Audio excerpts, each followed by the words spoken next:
Hello বন্ধুরা, আমার আজকের রান্না ঘুগনি। একদম নিরামিষ রান্না, এর মধ্যে কোনো পেঁয়াজ আদা রসুন কিচ্ছু নেই।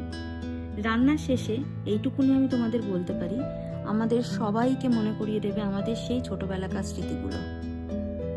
ঘুগনি রান্নার জন্য কাল রাতে ভিজিয়ে রেখেছিলাম কিছুটা মটর।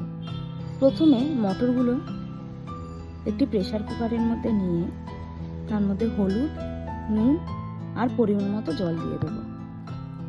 কমপক্ষে 3টে সিটি হলে আমরা মটরগুলো নামিয়ে নেব।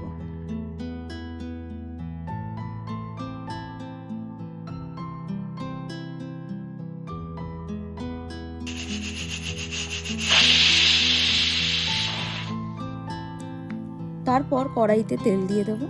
তেল গরম হয়ে গেলে সেখানে টমেটোর পেস্ট, কাঁচা লঙ্কা পেস্ট, ভাজা মশলা, হলুদ গুঁড়ো, লঙ্কার গুঁড়ো, লঙ্কা কুচি দিয়ে হালকা করে কষিয়ে নেব।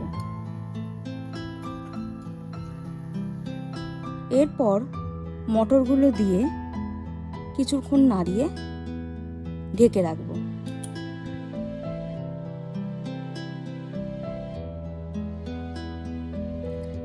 জলটা একদম কমে এলে আবার কিছুক্ষণ নাড়িয়ে চাড়িয়ে অল্প একটু নুন দিয়ে, যদি তোমরা মনে করো একটু চিনি দেবে তো চিনি দিতে পারো, দেন কিছুক্ষণ ঢাকা রেখে নামিয়ে নেব।